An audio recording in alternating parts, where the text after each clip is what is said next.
Ceann Comhairle, the people of the world are witness to a humanitarian catastrophe in Gaza.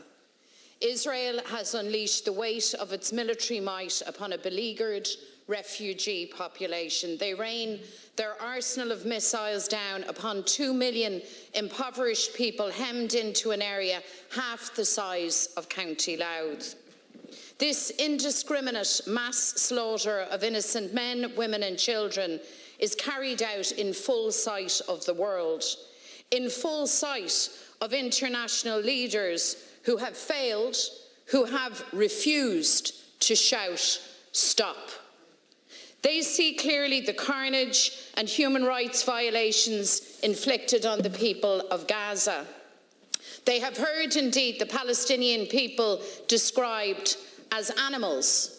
They long know that Israel imposes an apartheid regime. Our hearts break for the loss of Israeli lives on that fateful night of October 7th. But be very clear that the Israeli offences against Palestine predate that night of horrific loss, which has been roundly and fully condemned.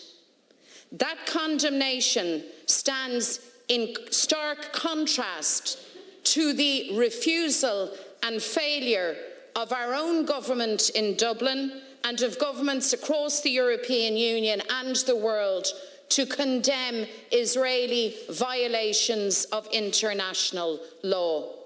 I believe that is shameful.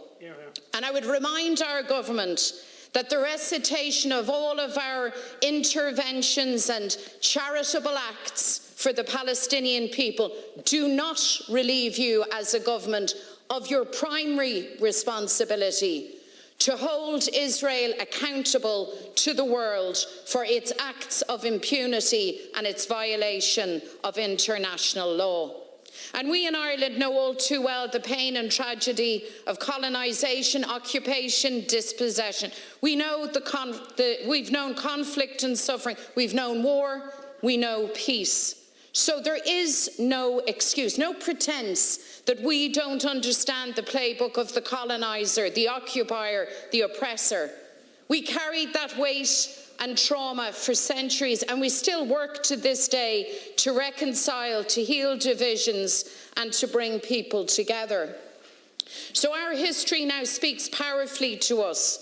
It calls on us to speak out, to act in defence of Palestine, to act for freedom and self-determination. It also tells us that Ireland can and must be a leading voice for dialogue, for a just settlement, for ceasefires and for peace. To paraphrase the words of a great peacemaker lost to us this week, we know that conflict can be solved through dialogue, and we know there is no excuse for conflicts to become eternal. As Palestinians pull their dead from the rubble and cry out to the heavens for justice, Gaza cannot become the graveyard of international law. Decimated Gazan neighbourhoods cannot become monuments to the international community's tolerance, acceptance, facilitation of Israel's violation of Palestinian basic human rights.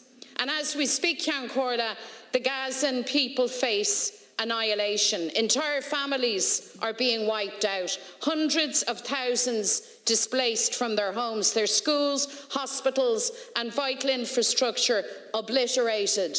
They are now running out of food. They are drinking unsanitised water in a desperate attempt to stay alive. Blockaded on all sides, cut off from medical supplies, from fuel and energy. Israel is laying waste to Palestinian life in Gaza with the imprimatur of some of the world's most powerful entities. For generations, the people of Palestine have endured this daily brutalisation. Their lands have been occupied and annexed, their people displaced, their homes and schools bulldozed to the ground, their sons and daughters executed and incarcerated, and their lives literally ravaged by apartheid. Israel acts with impunity, discarding international law, flouting UN resolution after resolution.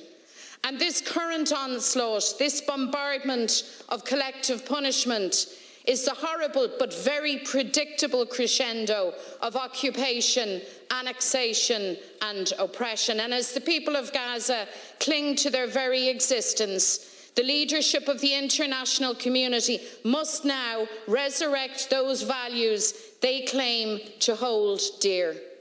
And so with one voice, we must call for immediate and full, lasting ceasefires. Unified, we must call on Israel to end its bombardment of Gaza and stop the indiscriminate slaughter. Together, with one voice, we must assert the primacy of international law and dialogue as the only basis for a just resolution and a foundation for a lasting and transformational peace. Ceann Comhairle, that is the only way that the children of Gaza and Ramallah and the children of Tel Aviv and Haifa will see the future they deserve, free of conflict, free of hatred, a life of peace led as full and equal citizens.